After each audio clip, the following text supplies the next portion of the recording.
Today we will start with a topic on graphical models. I was deciding what topic to cover after the midterm. I debated on a few topics and then I decided that this might be a good way to continue some of the discussions regarding information theory and so on we had before. So the natural continuation of that is to study graphical models. Uh, so let's do a motivating example. We are given k random variables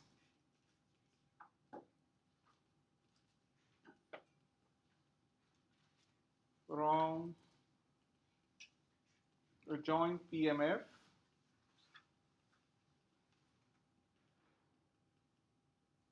okay,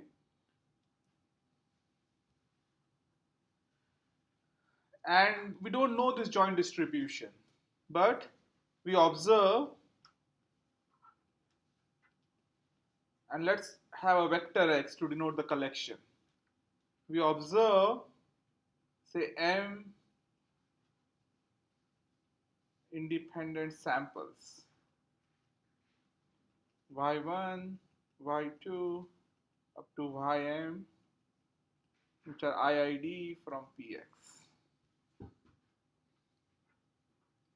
And using this, we want to estimate Px.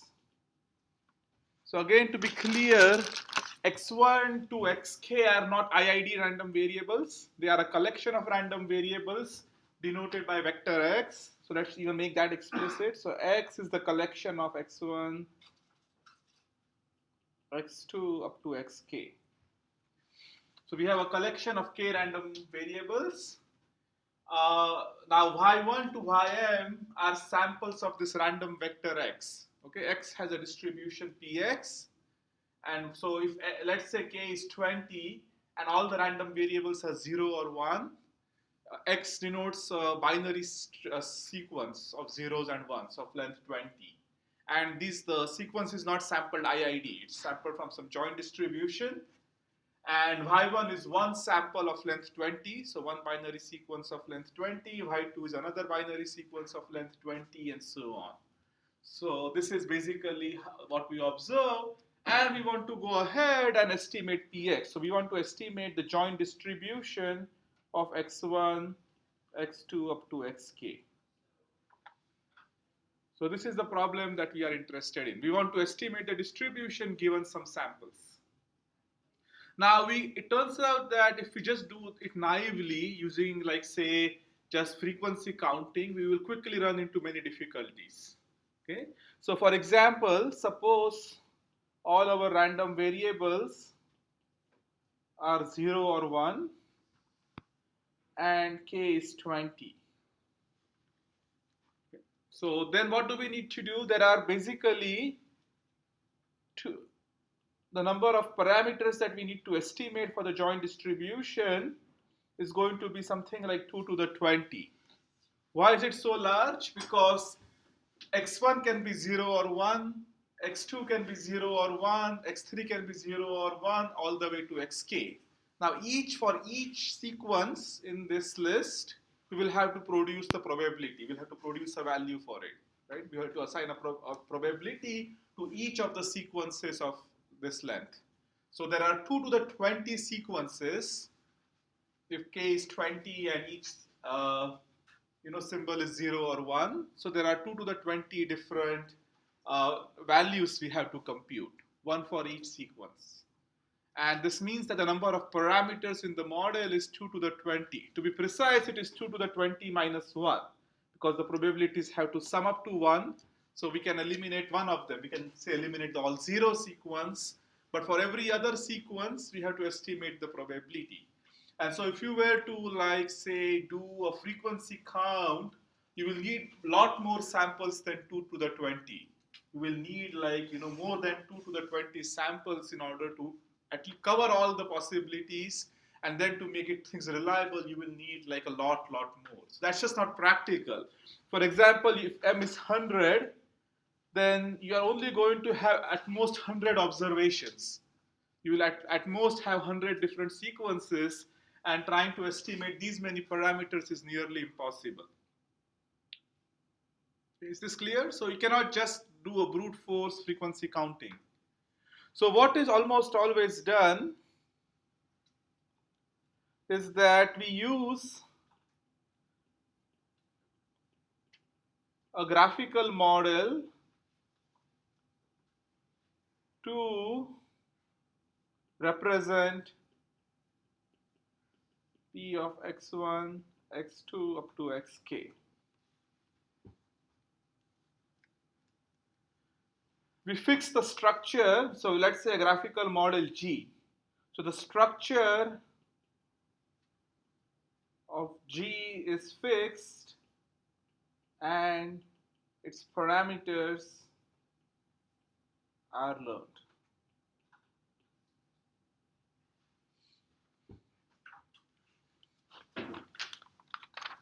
So let's do an example to see what we mean by this.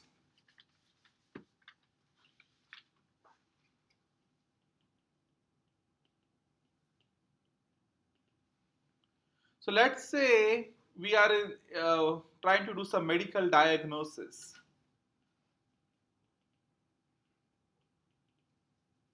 And so we are given symptoms of a patient, and we want to identify the disease. This is the problem we are interested in. We identify some symptoms, and we want to figure out the disease the person has. We'll consider two types of diseases.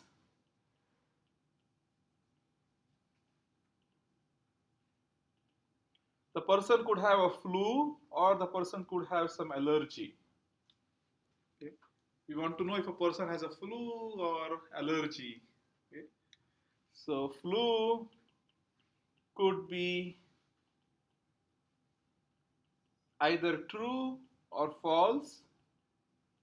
Allergy, the person could have both of them. We are not ruling out the possibility the person has both flu and allergy. So our person could have neither. So we are going to consider all four possibilities. Now there are some symptoms and some other variables. So we can look at the season where we are. The season could be spring, fall, winter, or summer.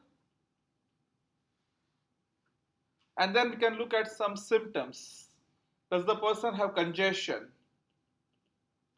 Congestion could be true or false. Does the person have pain? The pain can be true or false. And does the person have, let's leave it to this. So these are different variables in our model. Okay, there are two diseases. Then there is some sort of observation we have about the season, and then there are two symptoms. And we want to estimate the probability of flu, allergy. We want to estimate the joint probability of this. Season, congestion, and say pain. So there are 5 variables in this model. The two diseases, the season, and the symptoms, congestion and pain.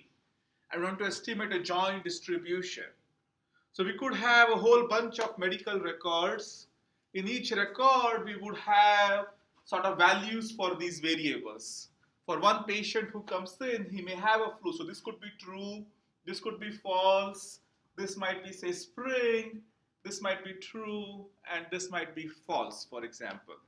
For another patient who comes in, this might be false, this might be false, this might be false, this might be false, this might be true, for example, right? So we will have records of this sort of this joint a set of variables. Each will have some value, and using those records, we want to estimate a joint distribution for the 5 variables. So that's the problem that we are interested in. Okay? So this will take 2 values. Flu is true or false, allergy is true true or false. This will have 4 values, this will have 2 values, and this will have 2 values. So the total number of variables we get is 2 times 2 is 4, times 4 is 16, times 2 is 32, times 2 is 64. So as such, if we were to just like look at all the records and do a frequency count for each of these variables to find the distribution, we will have to have a total of 64 different parameters to fill in. So we should have a large number of records to do it, right? And this, as you can see, can quickly blow up if you have more variables.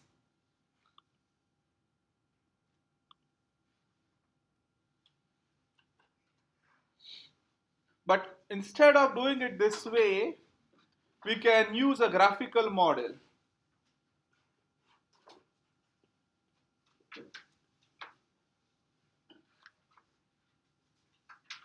So in a graphical model, the nodes will be our variables that we observe, and the edges denote the probabilistic interactions.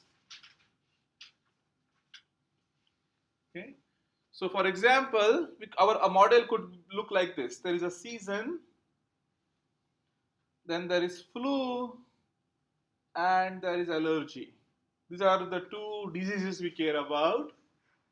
And then there is pain and congestion.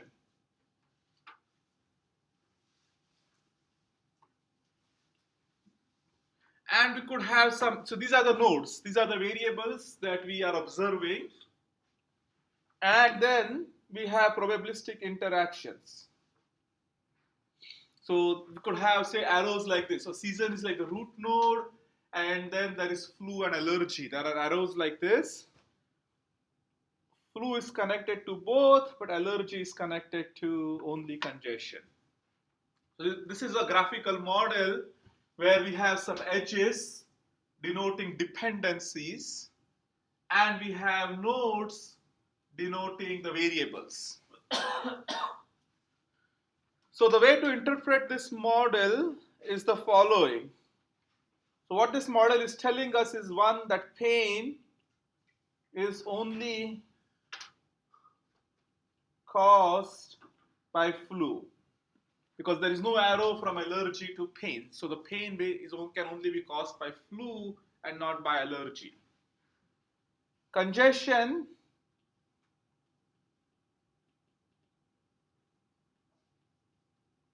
can be caused by either allergy or flu. So that's one set of, so you can easily read out the dependencies from this graphical model. The other thing that this model tells us are conditional independencies. So for example, if we don't look at these variables, if we just look at the top part of the graph, then it says that flu and allergy are conditionally independent given the season.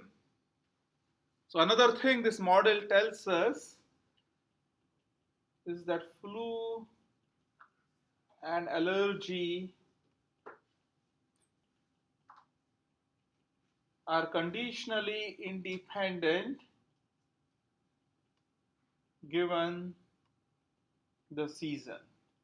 So if I know that it is, say, springtime, okay, and I know the person has flu, I cannot have any information now whether the person has allergy or not. So conditioned on the fact that I know what the season is, the knowledge of flu will tell me nothing about whether the person has allergy or not. So basically, if we don't look at these 2 variables, if we are just given the observations of these 3 variables, then what we say is that these 2 variables are conditionally independent given the season. Now the way we can sort of formalize all the dependencies is that we look at the joint distribution of all the random variables and see how they factor with respect to this graph. So to understand all of them, you look at the joint probability of season, flu, allergy, pain. I will use the letter V for pain. just so that I don't confuse with the P's, and congestion. So we are interested in the joint distribution of these 5 variables. So V here is the pain, S is for season, F is for flu, A is for allergy, V is for pain, and C is for congestion. And S is the root node, so when we see how the distribution factors, we get PS. Then we have F and A are independent given the season. So we have PF given season, PA given season. Okay. Then we have to look at the pain and congestion. So now now that we have taken care of these 3, so we will now have to do P of V given S, F, and A. Okay. However, the pain only depends on flu. It does not given flu, it will not depend on S and A. So we can remove those 2 nodes. So the next term we get here is P of V given F. And then the last term is congestion. Again, for congestion, we should ideally condition on all the remaining nodes. However, congestion only depends on flu and allergy. It's independent of everything else. So then we get P of C given A and F. So this is how the joint distribution factors into the different variables. So the graphical model is a way of understanding how the joint distribution factors across the different variables. We start at the root, then we look at the next level. We have flu and allergy, and they are conditionally independent given the season. Then we come to the next level, and then we condition them on the respective parents. It's as simple as that. And its value is that we can read out sort of all the relations easily and intuitively. And the number of parameters that we have to learn in this model is significantly smaller than what if we had to do a brute force if we had to just populate the entire table. We will have a lot more parameters here than the number of parameters in a graphical model. Now, how do you get to this model? This is something that we have to learn from the domain. Like some expert will come and they will understand the problem scenario and they will propose this model. So that's usually the structure of the model usually is defined by prior information that is given to us. What we have to learn are these probabilities. These are the things we have to learn from our medical records. Okay?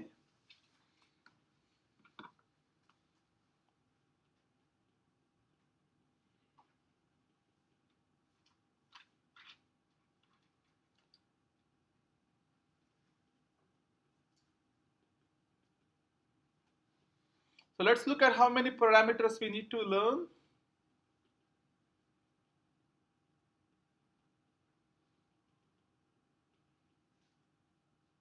There are the following variables. There is the season, there is flu, there is allergy, pain, and congestion. For season, we have to learn the probability of the season from the records that we have. That's the first quantity. And then there are a total of 4 seasons: summer, winter, whatever, spring and fall. And then 3 of them, we have to learn 3 parameters because they sum up to 1. So there are 3 parameters here. For flu, we have to look at the probability of flu given the season. So how many parameters are there? So flu can be true or false. Season takes 4 values. So for each value of season, we have to learn the probability of the flu being true or false. So there is 1 parameter for each value of season. Okay? So there will be a total of 4 parameters here. For allergy, again we have to learn probability of the allergy given season. Allergy is binary valued, so there is 1 parameter to learn for each value of season. There are 4 values of season, so it's 4. Pain, again we have to learn probability of V given the flu. Flu is binary valued and Pain is binary valued, so there are two parameters, one for each value of your conditioning on probability of congestion given flu, and allergy is going to be 4 as well, because now there are two values, each is binary, so there are 4 possibilities here. For each one we have to learn whether congestion holds or not. So if we'll add this up, we have 17 parameters. So in this way, the graphical model has significantly reduced the number of parameters that we need to learn compared to the full joint distribution. Another example, let's do another simple example.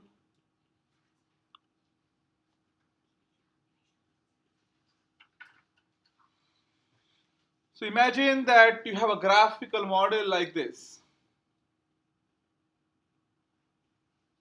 There are n random variables. C is binary 0 to 1 and xi is binary 0 to 1 where I equals 1 to up to capital N. Okay, this is the model you have. Then what we want to learn is the joint distribution of this form PC, x1 to xn, and basically there are 2 to the n plus 1 minus 1 parameters. If you were to do a brute force, then we will have this will take 2 values, this will take 2 values, and so on. So there are 2 to the n plus 1 different values, sequences. For each one, you have to estimate the probability. So there are that many parameters. But if we use the graphical model, then we have to learn this.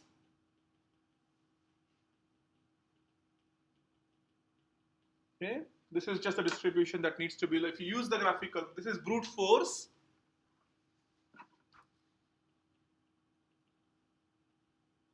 And this is what the graphical model has. So can anyone tell me how many parameters we have to learn here? There are 2 here, so this will require 2 parameters. What about this one? How many parameters do we need to learn? So C can be 0 or 1.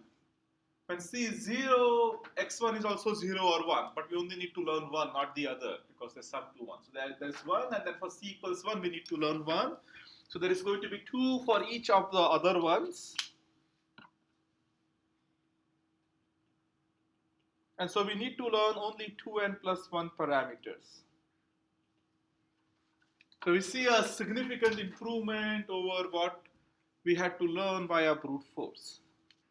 So now with this motivation, we'll define various graphical models, and then we will study the problems of inference on a graphical model, and then learning a graphical model given its structure. So there are 2 main problems. First, we will define various types of graphical models that people use in machine learning.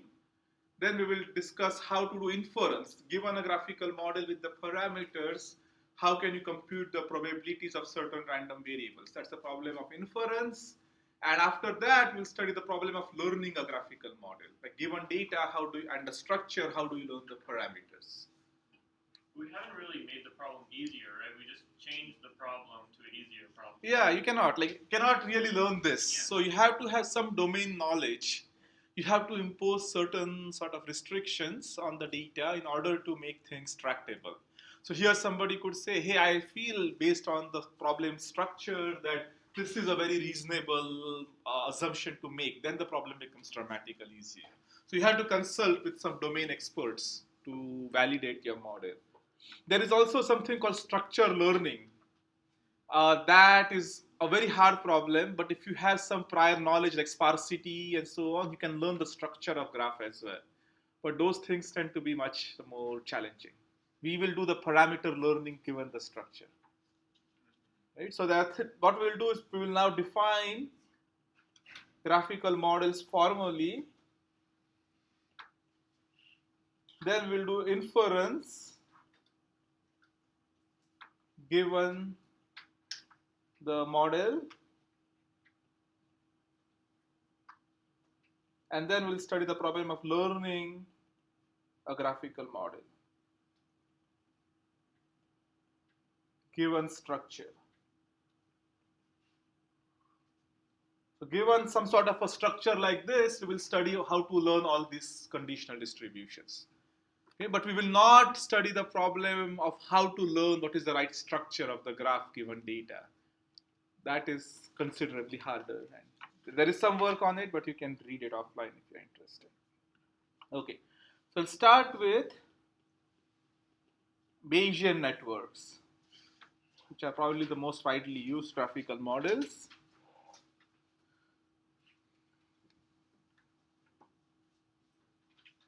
So a Bayesian network is basically what we have been discussing so far.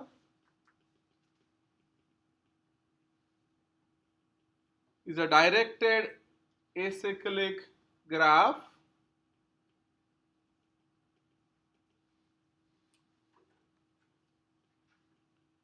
whose nodes are random variables x1, x2 up to xk. Okay? So basically when you think of Bayesian networks, you should have a picture like this.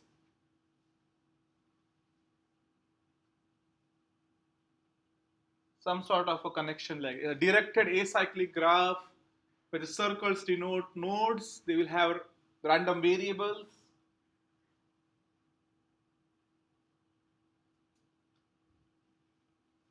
Maybe there are 7 variables here and some structure like this is what our Bayesian network looks like. Just so here, given a variable xi, PAG of xi is the set of parents of xi in G. So if I say set I to phi, for example, PA x phi of G here will be the set of immediate parents. It will be x2 and x3. You don't look at x1 because that is not a direct parent of x phi. That's not allowed.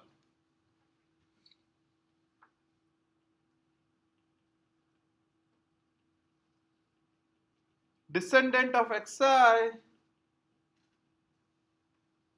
is the children of xi in G. Okay? So here the descendants of x phi are x6 and x7.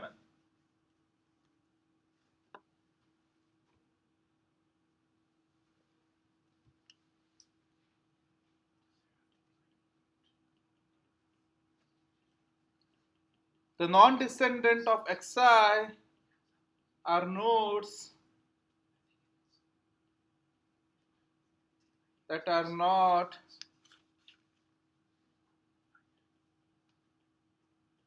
descendants of xi.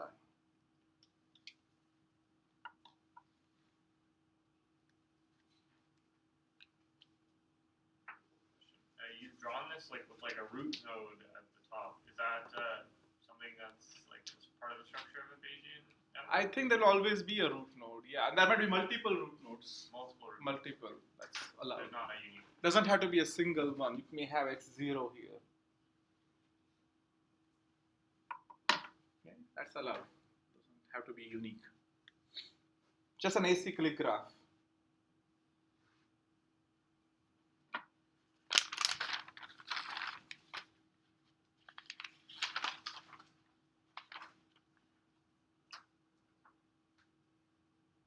And basically what a Bayesian network does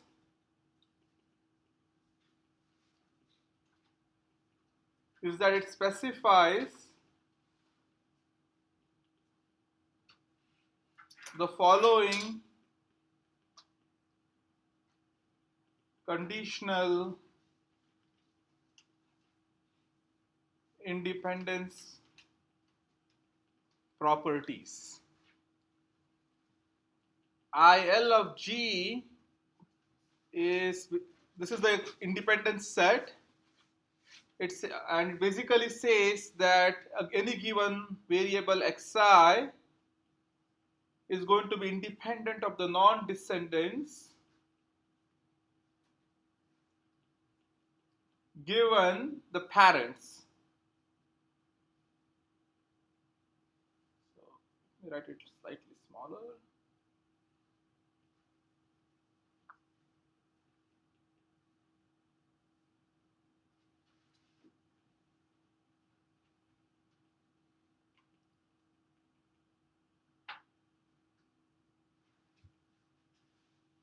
Given, so conditioned on the parents of xi. This is for all x variables xi in G. So a node is independent of the non-descendants given the parent nodes. So in other words, another way to look at this is a distribution P of x1, x2 up to xk factors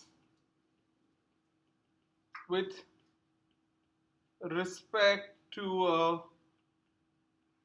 Bayesian network G if P of x1, x2 up to xk is the product of I going from 1 to a pi of xi given pa xi of G. So conditioned on the parent nodes, xi will be independent of all other nodes.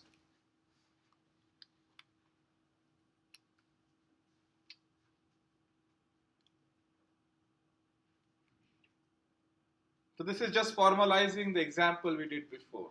This is how the factorization works. So in that example we have x0, x1, what did we have? x2, x3,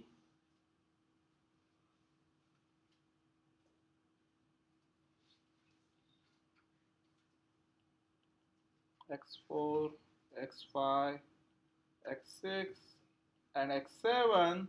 The joint distribution would factorize as P of x0 because x0 does not have any parent, x1 does not have any parent. Then P of x2 given its parents, P of x3 given its parent which is x1, P of x4 given x2, P of x5 given x2, x3, then P of x6 given x5, P of x7 given x5. This is how the factorization works, right? You start at the nodes that have no parents, then you look at their descendants, and you can write their distributions given the respective parent nodes, and you keep proceeding until you have covered all the nodes.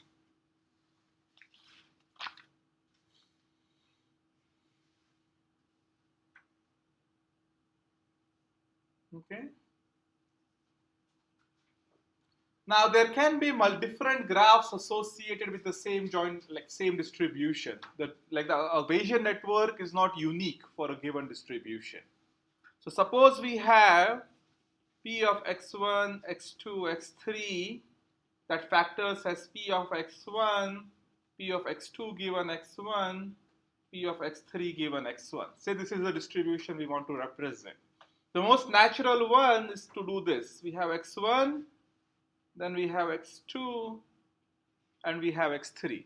This says that x2 and x3 are conditionally independent given x1.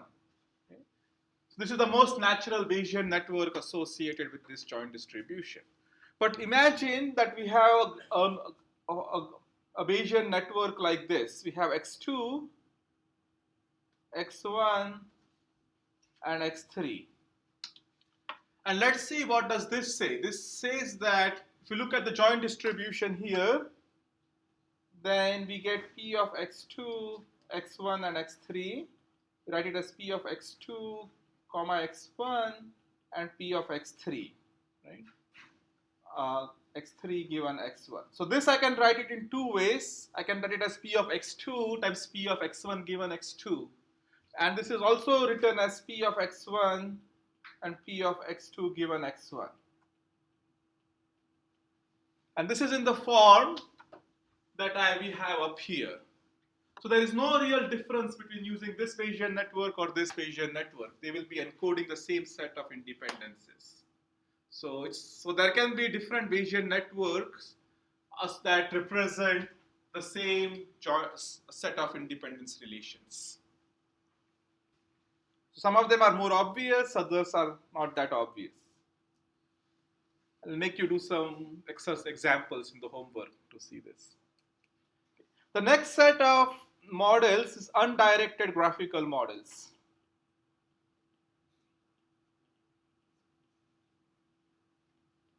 So far we talked about directed acyclic graphs. That's one class of graphical models. There's a whole new another set that are called undirected graphical models. They are also known as Markov networks. Okay, so what do we have here? Suppose we have some 4 random variables a, b, c, d, and the joint distribution satisfies the following. We have that A is independent of C given B and D. We want to model this relationship that A and C are independent given B and D, and that B is independent of D given A and C. But we want no other relations.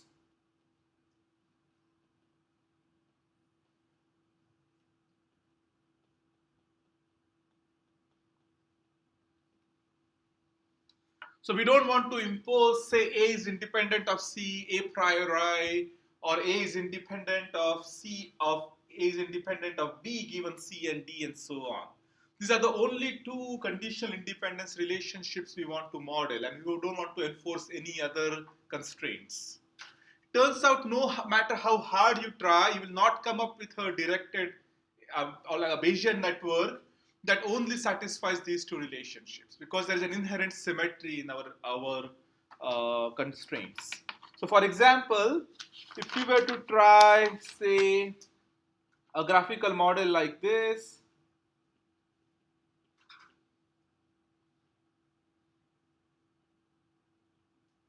then what would happen is, yes, you will get that A is independent of C given B and D, because B and D are parents of C, so C is going to be independent of A given B and D. However, there is a problem. It says that B and D are themselves independent given A. It's also,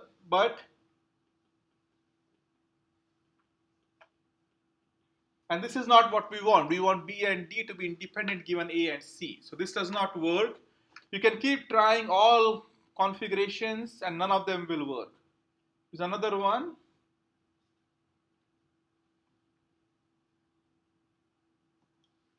Okay. So what is happening here is that A is independent of C given B and D. We wanted that because these are the parents, so they will impose conditional independence. However, this assumes that B and D are also independent a priori. There are no parents for B and D. So if you just look at the nodes B and D themselves, they are independent of each other. And no matter how hard you try, you will not find a Bayesian network that satisfies the 2 relations we have. However, they can be easily addressed using a different graphical model. This is undirected graphical model.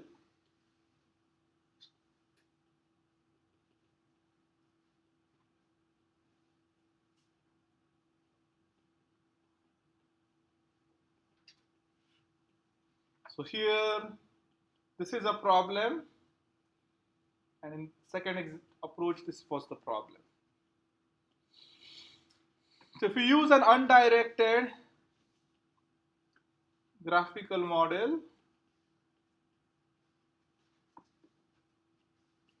so you have A, B, C, and D, and in this case, you would just attach like, got this wrong.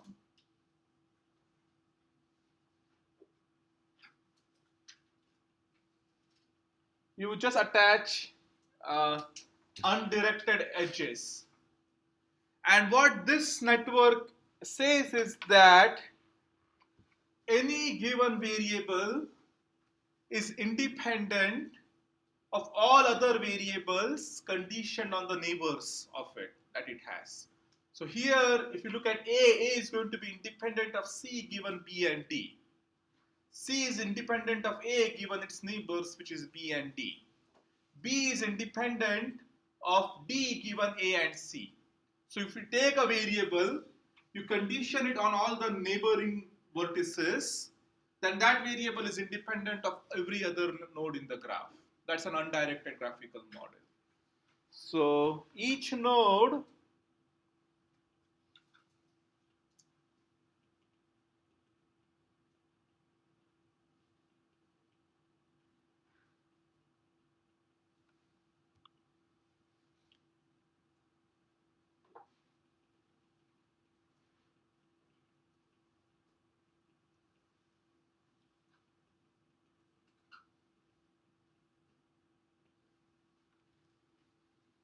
and that's why it is also known as a Markov network,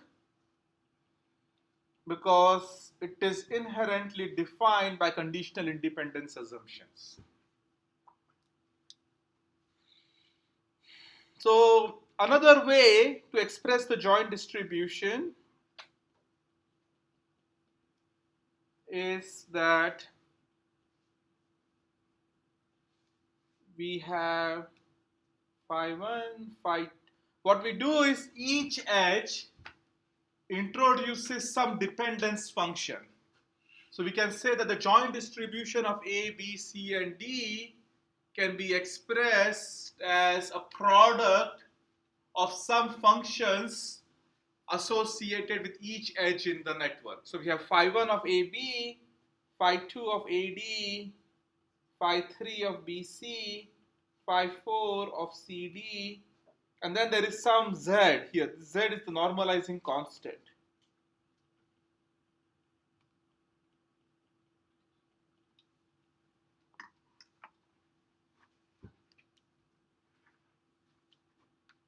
So when we try to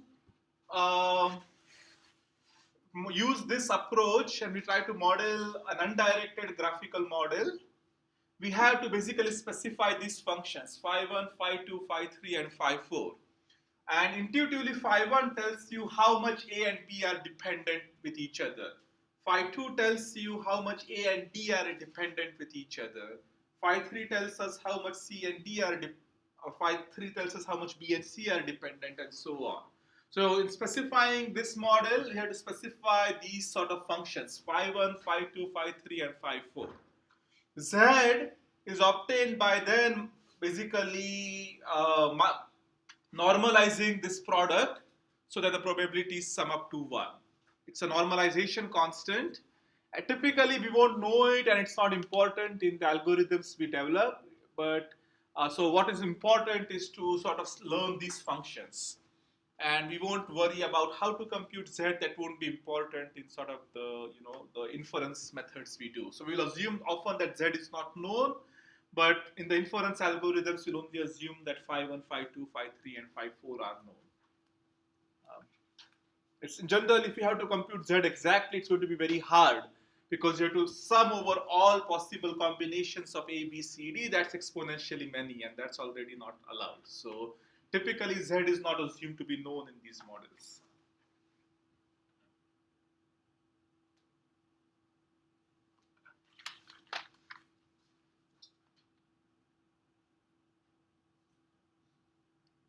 So here is the definition.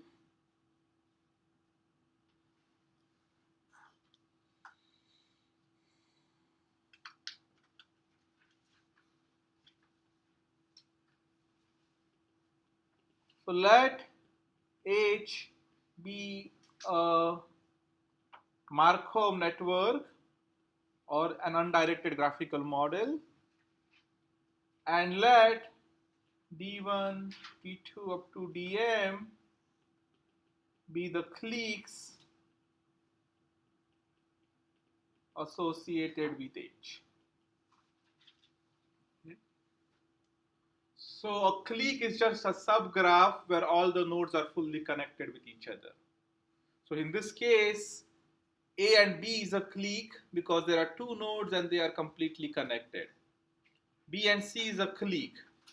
But A, B, and C is not a clique. It would have been a clique if there was an edge between A and C. Okay, so that's what a clique is, a subgraph where all the nodes are connected to each other. It's a fully connected subgraph, right? So we'll say that D1, D2 to Dm be the distinct cliques in the graph H.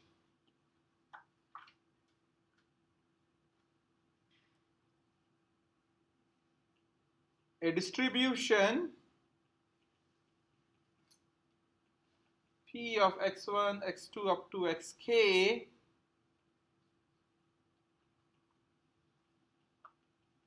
factorizes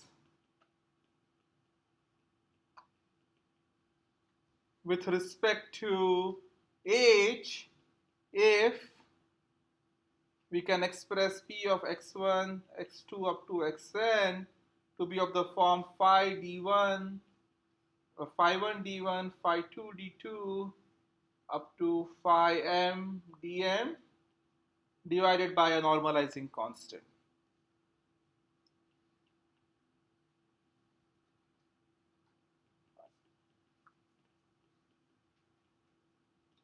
So here phi1 to phi m are called clique potentials. Z is the summation of phi1 of d1, phi2 of d2 up to phi m of dm over x1 to xk is a normalizing constant, and such a distribution is called a Gibbs distribution.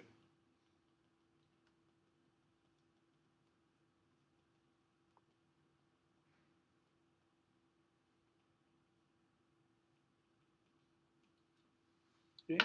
So a distribution basically factorizes with respect to this Markov network. So that is, it satisfies the conditional independence constraint that the Markov network imposes if it can be written in this form.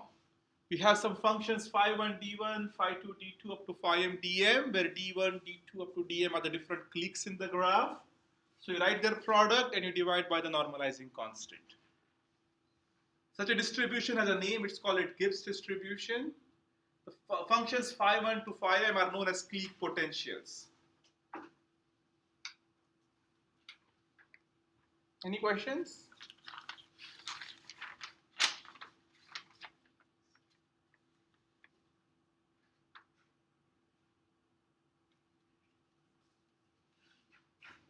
So the language like clique potentials, is this just some relation to some like physics? Yeah, there's something, I'll do an example, an Ising model and so on. It comes from these sort of historical context.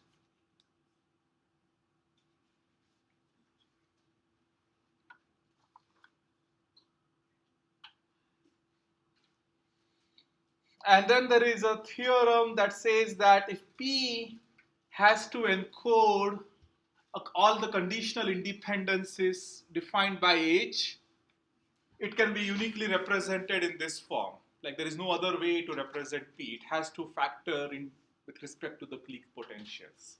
So this is sort of a complete definition. Like if P is of this form, then it will definitely be satisfy the conditional independence properties associated with H. And conversely, if there is any distribution that satisfies the conditional independence properties associated with H, it has to be represented in this form. The actual proof of this is known as the Hammersley-Clifford theorem. And I think it's very intuitive, but if you were to write down the proof rigorously, it just becomes very tedious in notation. So I won't do it. It's, I think, fairly clear that from this example and so on, that things factorize in this way. So I'll just leave it at this. Now, Ising model is an example where perhaps our graph may look like this. So each node has a degree of 2.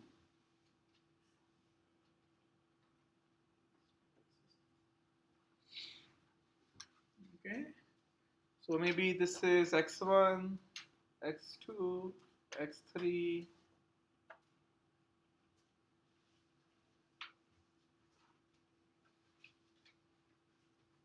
And all the variables are -1 or and +1. So they model some spins in a magnetic field and so on. This has like connections to statistical physics. And we will say that phi of xi and x, if you look at any edge, okay, between variables xi and xj, assuming that xi and xj are connected with an edge, this is of the form e to the lambda xi times xj. So if xi and xj have the same spin, like if they are both +1 or -1, then the potential is positive. And if they have opposite spins, the potential is negative. So this is an example. This is known as an Ising model. Lambda is inverse temperature, like it has its names and so on, measures how much the correlation matters. So this is sort of one of the classical models, and in the Ising model, you are given some observations and you have to learn the parameters.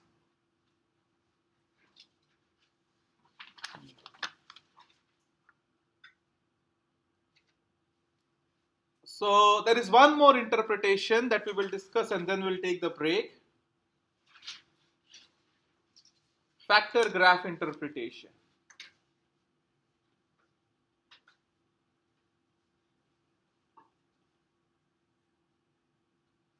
So suppose we have two distributions associated with the Markov network. One is that we just have just one factor, phi of A, B, C. So there is no conditional independences directly written.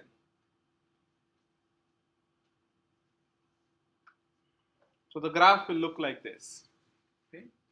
Another one is saying that A, B, and C factorize as phi 1 of AB, phi 2 of BC, and phi 3 of CA with some normalizing constant.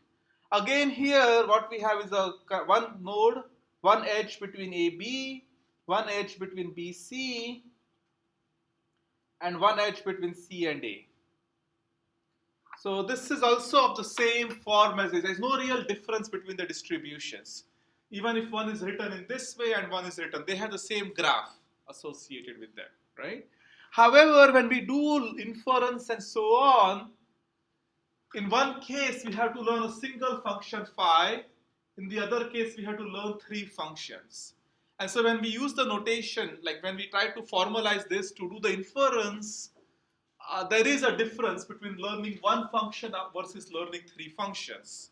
And so to do it systematically, we introduce another notation called the factor graph model. And so in the first case, for P1 of ABC, what we do is we have the three variable nodes, and we say that there is a factor node that connects to the three variable nodes. And this node is the one that we want. We want to learn the function associated with this node. There are observations of A, B, and C that we will make from the data, for example, and we want to learn the function associated with the factor node. Alternately, the phi, we would know what phi is. We may observe A and we want to make predictions on what B and C are. So a factor node will separate the variables from the factors. For the second case, for P2 of ABC, we will actually have three factors. So we again have A, B, and C, but then we have V phi 1 that connects A and B. We have V phi 2 that connects B and C, or A, let's say, let me remove this edge. So we have V phi 1 connecting A and B. We have